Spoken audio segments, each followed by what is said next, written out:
Hey everyone, how's it going? Farseye here. I'm doing my first actual reaction on the channel. It's all low budget quality stuff, but hopefully we'll work up to something big. I'm a huge Destiny fan since the very beginning. So we're gonna react to the new Destiny 2 ViDoc, Light in the Darkness. This is getting us ready for the Witch Queen expansion. Let's check it out. I have not seen this yet. All right. I know what you're wondering. What is true and what is false? The Witch Queen is an unsettling mystery. Our biggest foe, Savathûn, has our grandest tool, the light.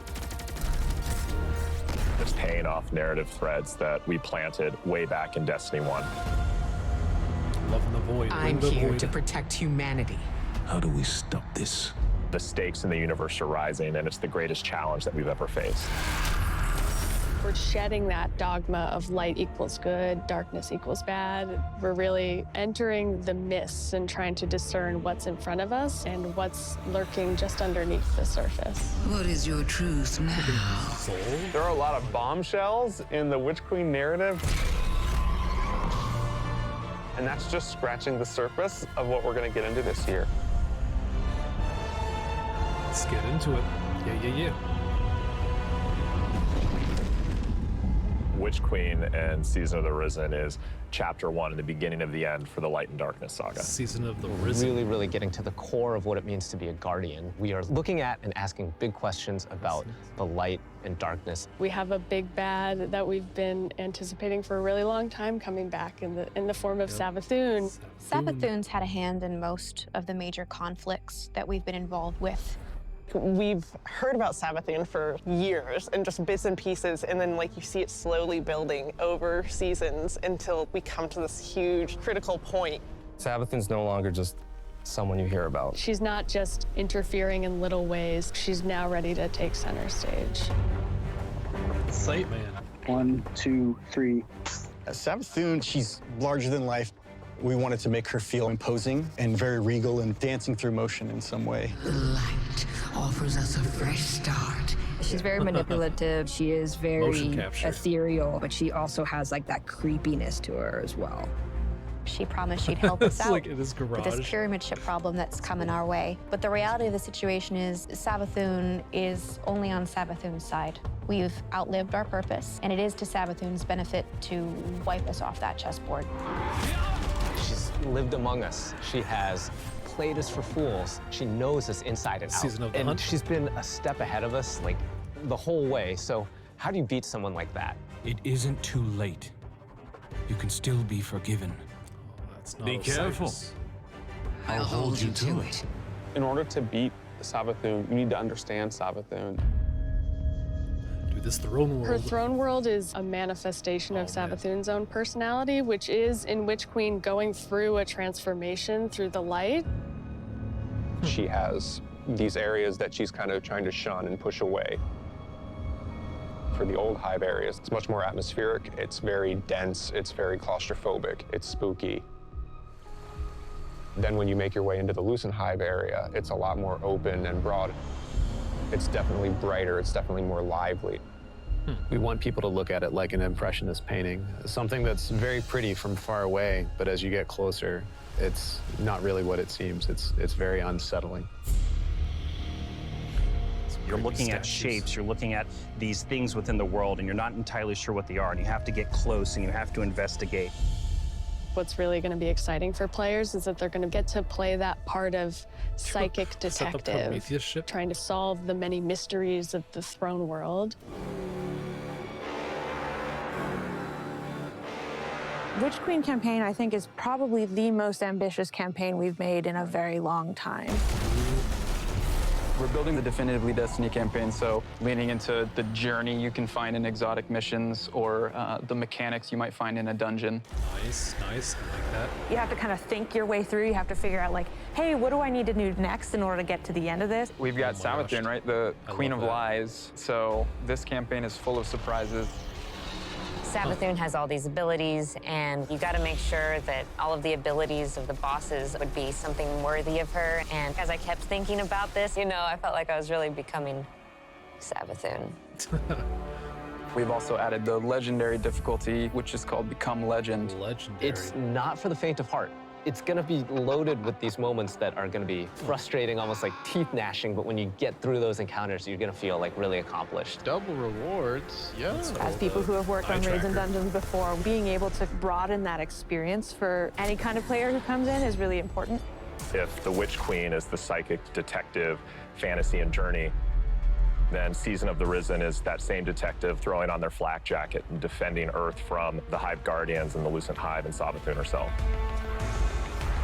When Savathûn shows up on our doorstep with the light, the first person to lend us help is Keitel. You want us to hit them. Keitel's back. I need us to hit them. She's got this light suppressing technology that the Cabal were using in Season of the Chosen, and now she's going to help us use that against the Lucent Hive. When you're working with Keitel, she has a different approach. It's not about asking questions, it's about getting in there and extracting. We don't really understand what happened when Savathûn actually was able to take the light. So the campaign in Season of the Risen in many ways is about that story. Guardians need to stop Savathûn's advance beyond the throne world. And Savathûn poses an existential threat to everyone because she basically has an undead army.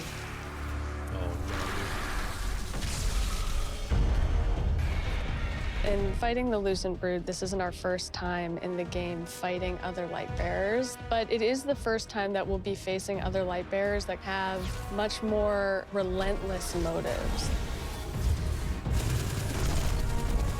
When you look at these Hive Guardians and when they do their abilities, you immediately make that connection like, oh, they are using my powers against me.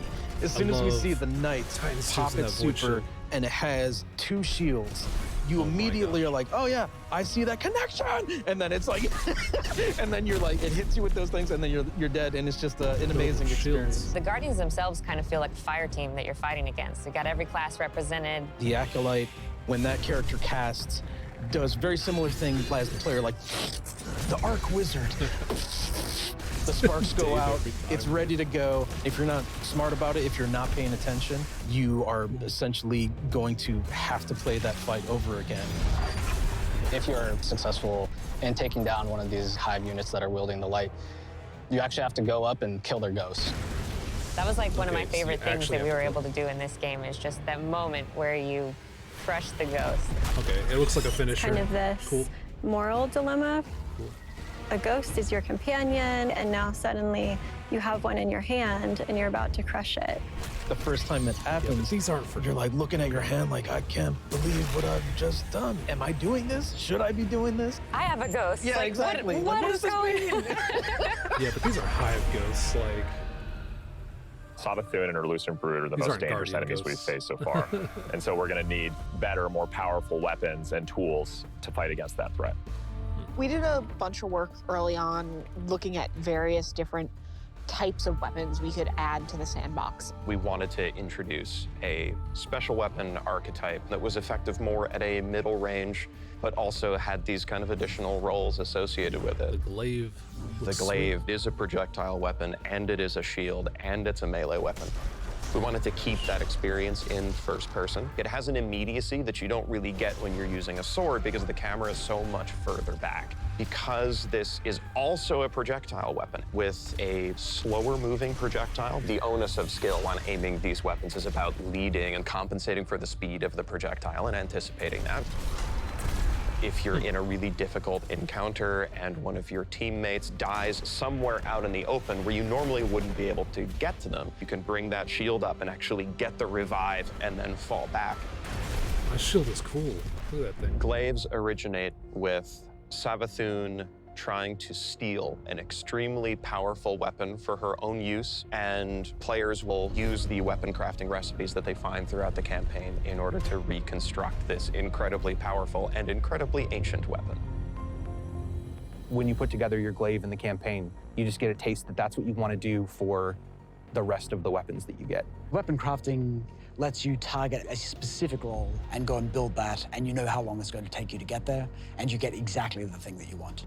I really want to see what people do with it and like the feedback that we're gonna get and people sharing all of the things that they're doing with that new system. You're creating your Guardian and you want to be able to shape your Guardian into what you want them to be. And this gives us a great opportunity to continue to do that. This is a really big season for weapons in particular. We've got 8 brand new exotics. Oh my gosh, look at that thing. The Osteostrega exotic submachine gun. This is something which Guardians have made, but it's modeled after weapons of sorrow, like Thorn and Touch of Malice. Fires swarms of tiny homing projectiles that land on a target and then explode in this poison burst. We have an exotic machine gun where the whole idea is be the Colossus. You can launch a barrage of up to 20 homing missiles. It's a comical amount of projectiles on the screen. We're doing an exotic glaive for each class this time, and the exotic perks tie deeply into the mechanics of the classes. We think they're going to be really cool additions to build crafting. We've got, the usual suite of raid weapons, destination, activity, seasonal. I recounted it this morning, and I think it's about 50 new weapons. You're going to have 2 new exotic armors for each class, totaling 6, 1 stasis, 1 non-stasis. The Titan stasis exotic. Cast your barricade, and instead of, this Traveler's Light and the Rally Barricade, you create a giant wall of ice. Even though this thing is massive, you still get all the benefits of a Rally Barricade. Warlock Void exotic, we called them the Devouring Rift legs because we wanted Empowering Rift to feel like it had a place in endgame content the way that Healing Rift does. Empowering Rift doesn't heal you. Well, what if it did? Time to bring back the Empowering Rift. Dude, it's in Season 16, you're going to see a massive revamp to the Void subclass system across all 3 classes. This is a huge update and will allow players to build craft in ways that they've never done before. Heck yeah, dude. One of the things we wanted to do is create a core set of verbs like we did with Stasis. Anyone can run suppressors now. I kind of want to pause. I think that's the pretty cool thing to be able to do. We'll keep it for the expansion. We wanted you to feel like you were the energy vampire, feel like you were the Night Stalker, feel like you were that protector, that big Sentinel Titan. So you're going to see things like Bastion, a new Titan aspect, where you take your big old Sentinel shield, slam it into the ground, and create this Void Barricade that's going to apply overshield to you and your buddies. What? My favorite aspect is probably Child of the Old Gods. As this warlock controlling space and time, I'm able to rip a hole into another dimension and then pull out this little sentient black hole. Whenever I target an enemy, my little black hole buddy is gonna fly over there and start draining their life force. Whoa, that's cool. The Void 3.0 update is really setting the stage for how we're thinking about updating the subclasses for the rest of the year. We're going to extend this philosophy to Solar and Arc. Solar obviously is going to be about burning, but there's this other component to Solar, and that's healing. Arc is all about chaining. It's all about lightning, direct attacks, quickness. We're going to take the fantasies that you know and love today. We're going to embellish them. So what you'll see is all of the new abilities, all the new actions you take, reinforce that to the core. Pretty excited about it. Nice. Super excited. Witch Queen is very much the culmination of the last 6 to 7 years of just Destiny all together. And really, this is starting the road to the final showdown. But things aren't necessarily just dark and light anymore. There's a lot more nuance in the game. It's going to be a real fight. Players have something that they're really going to be challenged by. I can't wait for everyone to find out what's been going on with Savathûn. I'm excited. You Guardians are so clever, aren't you? From the throne world to the campaign to the customizable build crafting, it all comes together to make Destiny feel really new and fresh. We've got more Destiny coming this year than any other year before. It's one of the most ambitious releases we've ever put together, and the team is firing on all cylinders. Tell me, Guardian, what do you think you're going to do?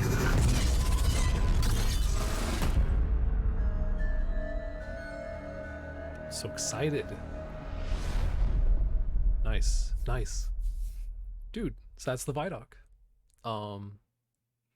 Looks awesome.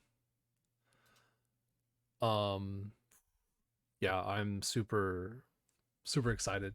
It looks good. I'm excited to play. I'm excited for Void. Voids looks so good. We didn't really see anything too new. Nothing we haven't really seen before. We got a little bit of new gameplay and stuff. That's cool. But yeah, yeah, I'm excited. I hope you guys are too. I don't have much more to add on this. It's a ViDoc, just like any other ViDoc. Man, legendary campaign is going to be sick. I'm looking forward to legendary. I'm looking forward to honestly all this new stuff. The throne world looks freaking sweet. It's going to be interesting fighting ghosts, enemies that have the ghosts now, where you have to take out their ghosts. Should be interesting. And all the weapons, everything looks cool. Weapon crafting, the glaive is sweet. I'm excited for the glaive. And dude, you know I'm gonna rock my Void Hunter. It's gonna be great. It's gonna be great. But yeah, this was my first reaction video. I hope you guys liked it. This isn't really a reaction channel, so don't expect like a whole lot of these. But leave me something in the comments to let me know if you want me to react to something, and I'll see if I can do it. I'll put it together if I haven't seen it. I'm usually not going to react to something if I've already seen it, so just keep that in mind. But yeah, otherwise I'm super excited for this, and I'll see you all on February 22nd. I'm going to be going live, hopefully streaming day 1 Witch Queen on my Twitch channel. So I'll catch you guys all Starside. Thanks for watching.